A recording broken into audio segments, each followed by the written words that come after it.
Good morning, everybody. JB Portillo here with the Garden Show. And guess what we're doing today? We're going native.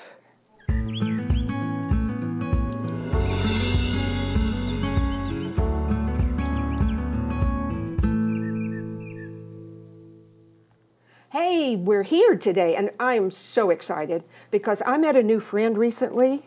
I have loved her place of business forever, but this is Charity Cox. Hello. Hi, how are you today? Good. So happy to be here. We had such fun the other day planning for this, didn't we? Yes, we did.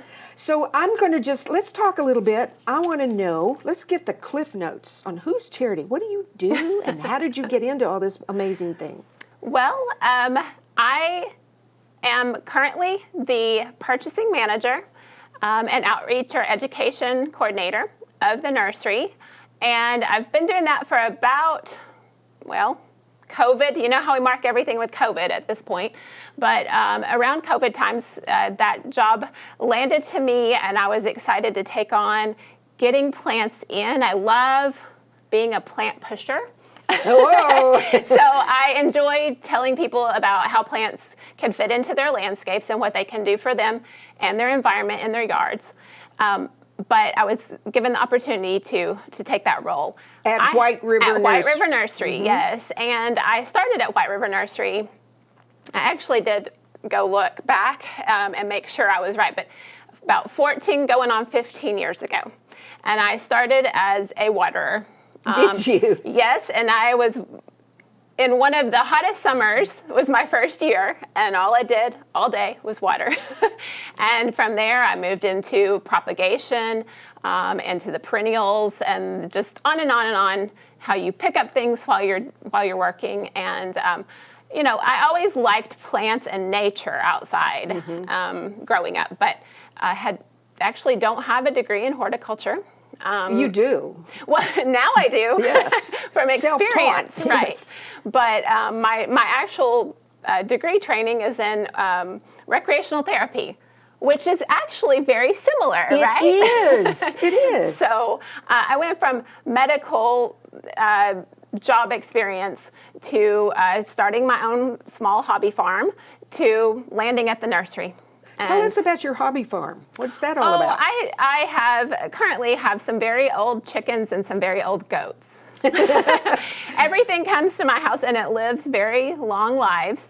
But at this point, it's just almost all pets. Yeah. Gotcha. But at one point, I was a market farmer as far as I did chickens for meat and eggs and even goats for meat and milk. So been outside all my life. There you go. There you go. All right. Well, this is a crazy time of year, right? Well, it is actually quite crazy in the background. Okay. We've got the craziness of weather when we don't know if we're going to be able to go outside at all with white stuff on the ground. Mm-hmm. But then we have at the nursery side, I have already ordered all the plants in August of last year that's coming in. Now, not all the plants, but right. I've made our big game plan, and actually tomorrow, by the end of the day, I will be very sore. All of the team will, because we'll be unloading a semi full of plants that are coming in. So we are starting now in February to get the plants on the ground in the nursery to get them ready to sell for everyone to come in and shop. So, but your main focus, tell me if I'm wrong, is native. It is a big part of our plant inventory, yes. We do sell non-natives. Mm-hmm. We sell pretty much all the ornamentals with an asterisk on that we try our best to learn about invasives as more knowledge becomes available. And the city of Fayetteville actually has a really great, they have established an invasive plant list, mm-hmm. and it's available to anybody, so it's a really nice source for all of us in Northwest Arkansas. We use it as a training tool at the Master Naturals. Mm-hmm. Yeah, all of them probably. Master Gardeners use it too. Yeah. And so when we learn about new things, new developments, plants escaping cultivation, we definitely pull those from our offerings. But we do have non-native things like beautiful spring blooming azaleas, mm-hmm. as well as the native azaleas, the woodland ones. Yes. So we try to get those in. Those are hard to find, by the way. And, trees, most of our trees at this point are native or U.S. native. We don't have a lot of, we do have Japanese maples, which obviously aren't, but some of those specimen things that you would pick for like the special place in your yard. Exactly. You taught me something the other day. I kept saying to you, invasive every time you said, no. What was the word you chose? Well, we were talking about natives specifically when we Yes. were discussing that. Yes. And natives are generally not considered, are not termed invasive. They're aggressive. So the natives that kind of get going and can be robust and spread through rhizomes or reseed, or maybe even a little bullyish. Yes. Typically, we try to call them aggressive. Okay. And the key to that is knowing what their behaviors are as they grow so that you can put them in the right spot in your yard. When I first got started on that, I was so excited because I love black-eyed Susan. Uh-huh. They're aggressive. They are aggressive. Yes, they are. Hey, I think you have some really cool pictures today. Shall we get started on some of those? Sure, yeah. In a second here, you can almost see what's going to come up next. Those look like echinacea? Yeah, maybe? echinacea. Let's try that first Well, pick. what I thought we would kind of lead in with I call it, gateway. This is the gateway native plants. Gotcha. So, when we talked before, we go. wanted to do, the idea of doing what's the easiest thing to start with. And as you mentioned, Yes. black-eyed Susans definitely are easy. They tend to have a large place. They can grow in all different kinds of soils. They're not super picky. They can grow in some shade, not deep shade, but shade and sun, and still bloom for you. So they're definitely easy, even though they're aggressive. But, if you need something that's not picky about your location. And echinacea is the other one. Purple coneflower. Yeah. The botanical name for black-eyed Susans is Rudbeckia. Yes, it is. And it is a little rude. Yes. It's in the name. If you don't want it there. But that's the thing with every plant. Yes. Any plant's a weed if you don't want it there, Yeah, right? that's right.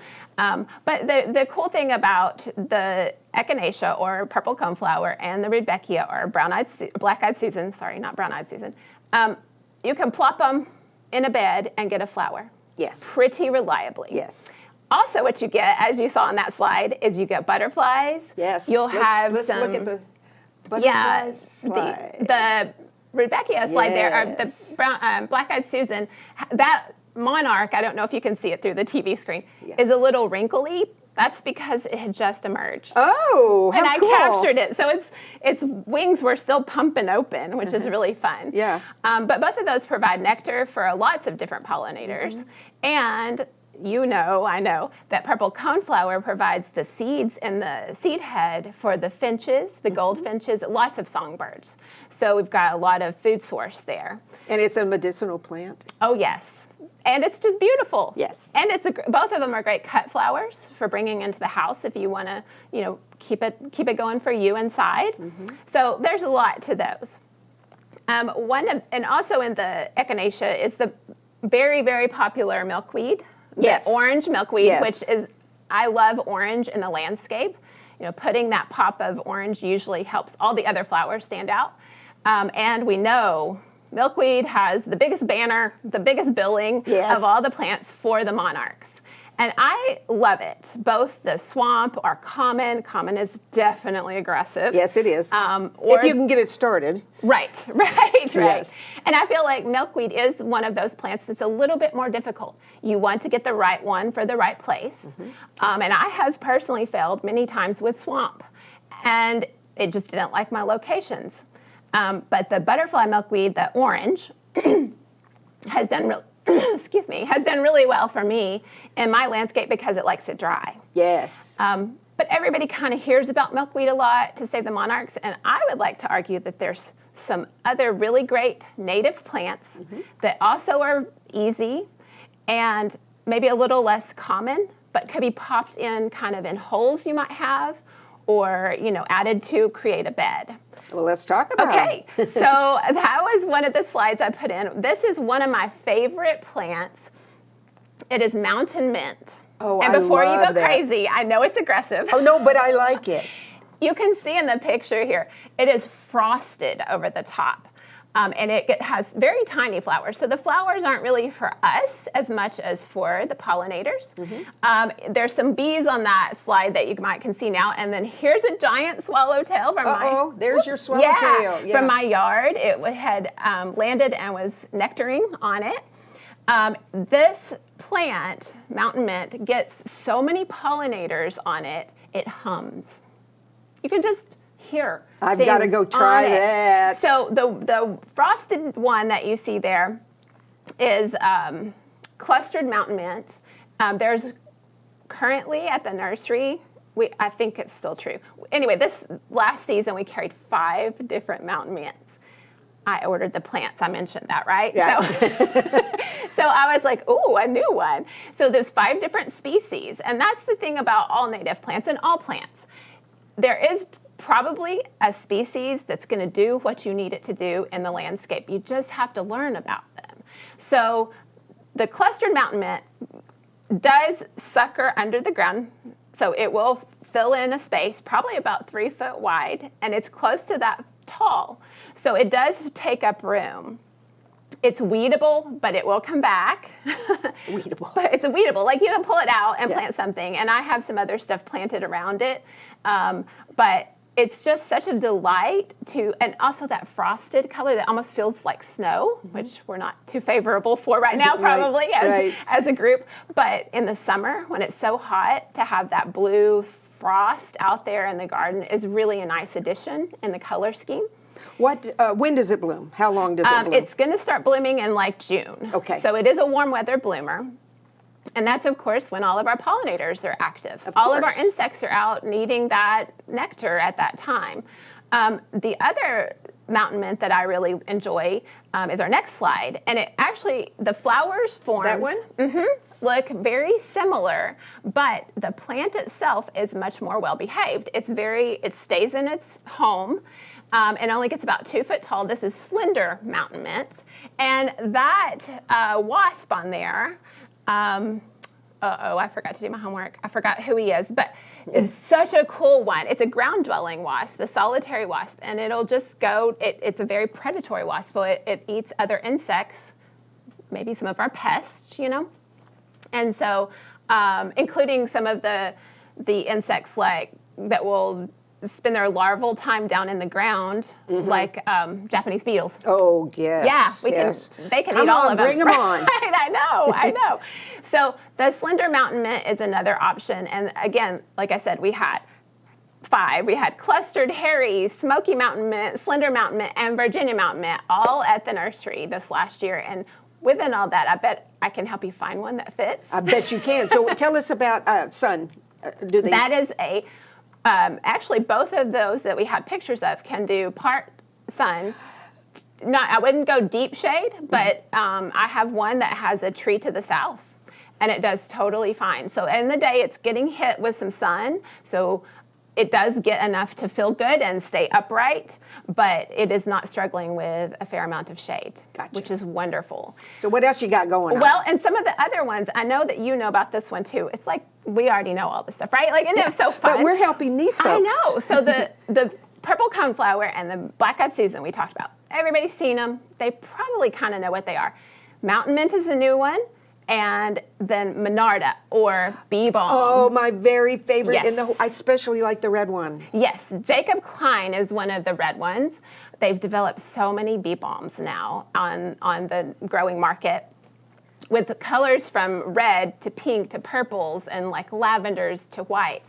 But one of the things about bee balm that I love is they can actually, there's so many species, they can bloom for a long time. Yes. So they can start in the spring and still be blooming in mid to late summer, depending on which species you have. Now, I always say this wrong. What is the official name of the bee balm? You've got one here. Yeah, because we it's do. a tea. You can also make. Oh, yes. You can use it medicinally. So this is Monarda fistulosa is what I have here in the pot.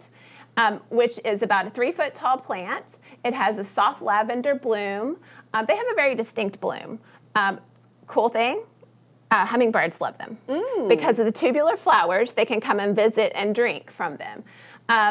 So Monarda is the botanical name. Could we zoom in on this? It's sleeping right now, folks. It is.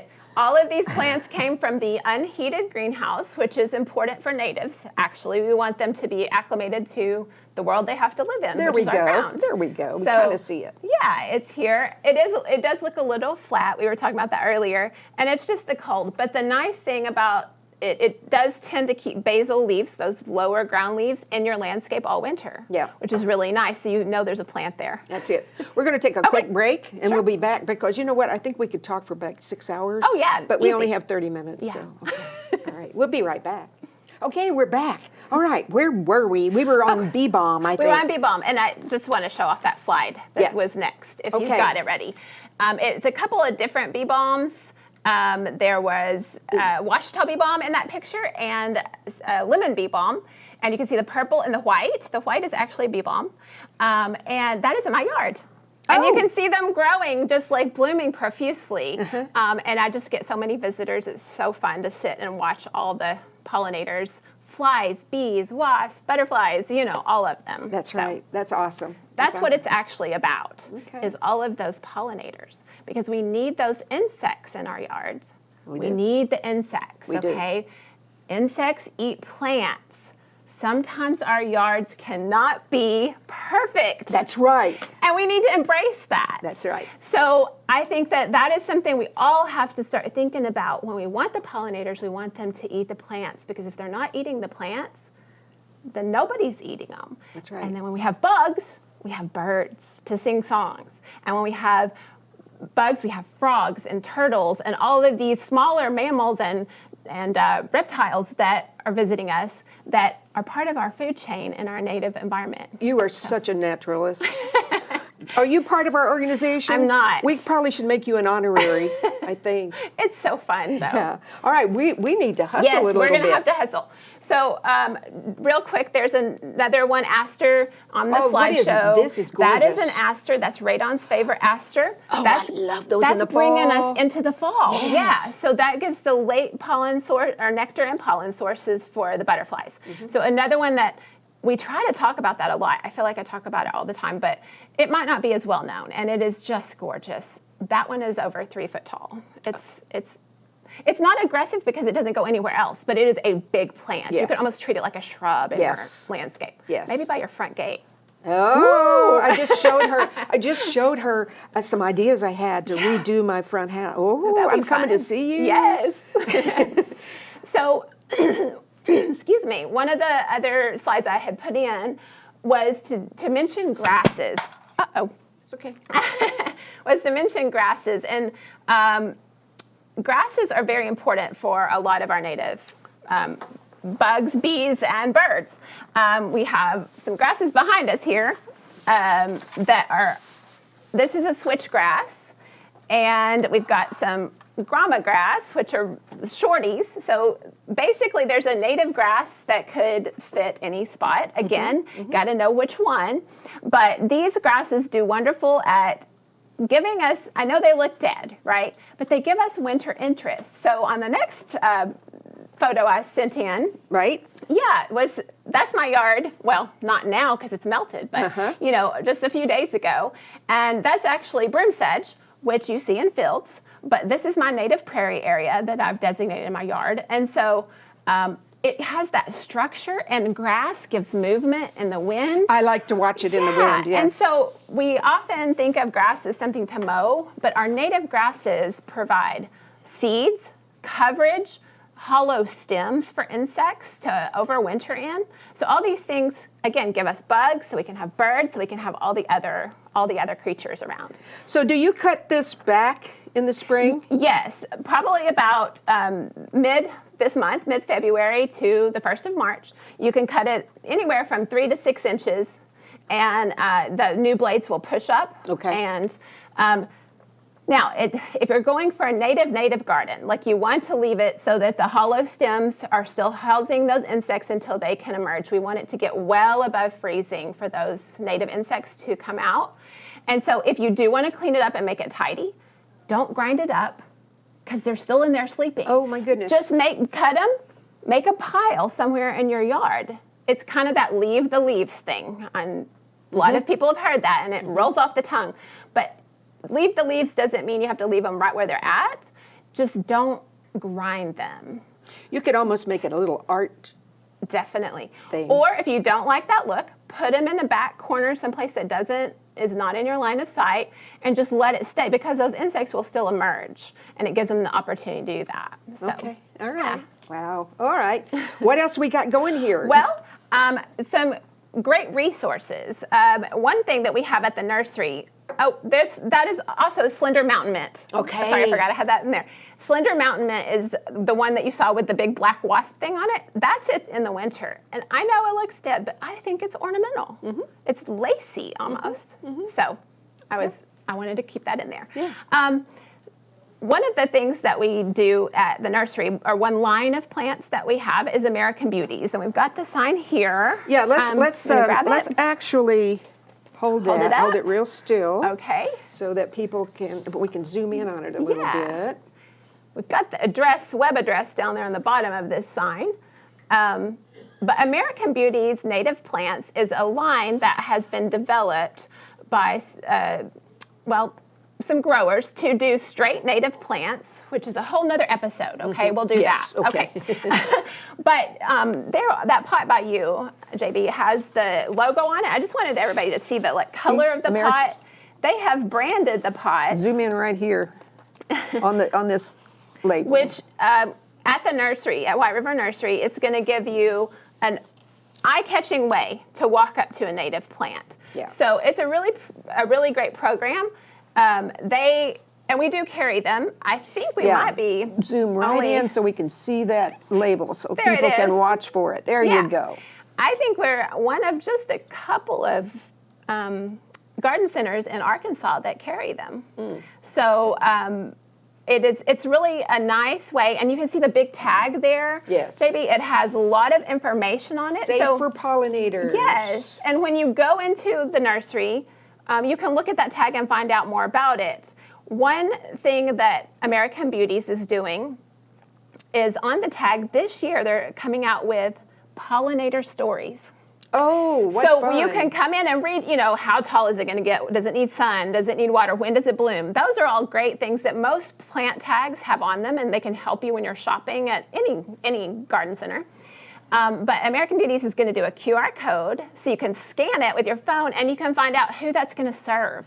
Won't that be fun? Oh, I can't wait. Like, do you want skippers, or maybe you want more monarchs, or giant swallowtails, right? Yeah, so you would have kind of a good link up to add those plants to your garden, Absolutely. which is pretty fun. Absolutely. So let's talk about where you are, what your hours are, Okay. and how you help. I know you guys do a little podcast yourself. We do. Let's talk about you for a few minutes. Okay. Well, we have Ozark Garden Talks. It's on all platforms, and we do that monthly. It's the owner, Sarah McHugh, the owner of White River Nursery, and Alex Royce, who is the general manager, and myself. And we just sit down and talk about whatever's happening in the garden or whatever, we think's exciting at the time. So we have a full year in. We'll be starting our second year of podcast. Okay. We also, we're open 12 months of the year at the nursery.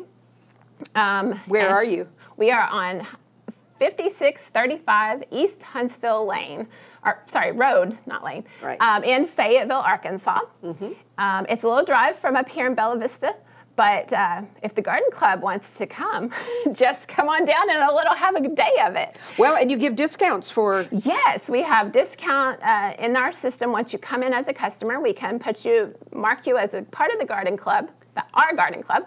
That's for any of the garden clubs in the area. And Master Naturalist, master gardeners, botanical garden members. So we want plants out in the world just as much as all of these organizations. Another thing you guys do that I really like is you have an online almost, I don't know if all the inventory's there, but is it? Not all of it, but almost all of it. Okay. Yes, it is a very good way to make your shopping list before you come. Okay. Yeah.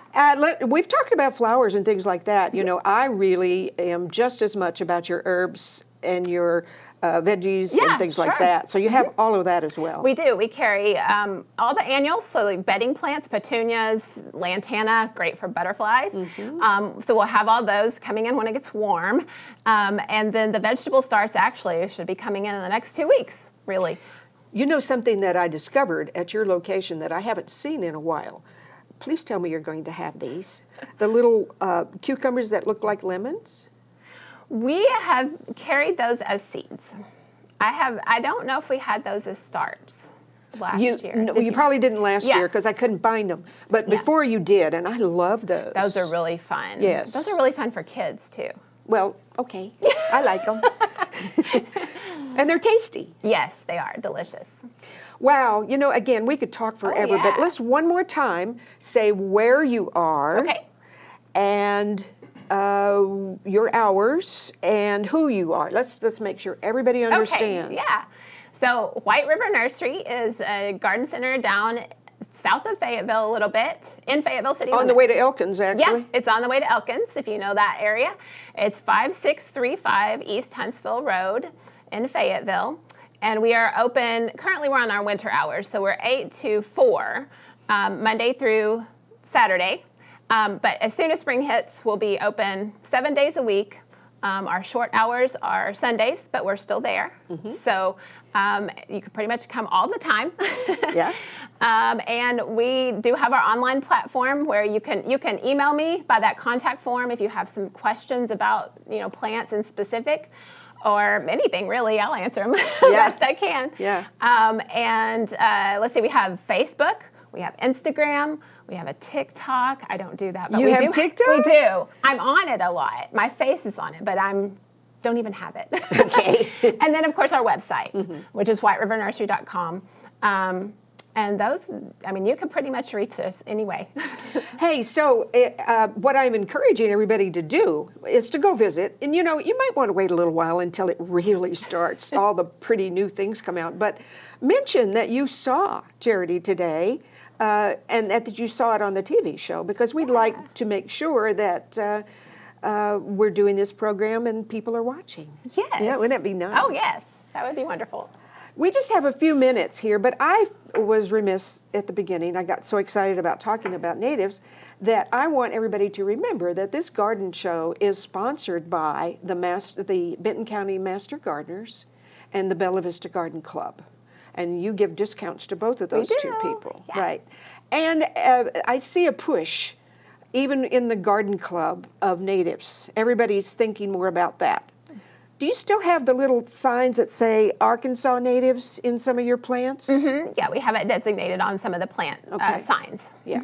You also help with design, like I showed you my little picture there. You could suggest plants. Yeah, we can suggest plants there. We don't have a team that goes out, so come see us. Come see Yeah. you. Okay. But you're not going to sell me something just so it'll die and I buy it again. No, since I order the plants, I try real hard not to get stuff. And if it's something that's challenging, we'll be forthright and tell you so. If it's aggressive. Well, no, even like picky, fussy. Okay. Right? Yeah. Some people love fussy plants, but you just should know before you plant it. That's it. Well, thank you so much. Yes. You're so much fun. And I think that later we might be able to come up with a different subject and you could come back to see us. Yeah, let's do Yeah, let's do it. All right. I think that right now we usually kind of end the show a little bit with what to do in February. There's not a lot to do. Oh, there's tons. Oh, we got a minute. Okay, so look at your space. We just had all that snow. See where it was melted first and where it's still icy. Those are your cold spots or your hot spots in your yard. Observation is our best tool as gardeners. Okay. So that's what you can do now, and then start planning. Start thinking about what you want to do with those spots. Plant natives. Go natives. That's All right. right. So we're finished for today. Thank you so much. let's everybody give, even if we can't hear you, let's everybody give Charity a big hand. Thank you Hey, come very on, much. camera people, let's do it. It was so fun. I'll see you soon. Okay.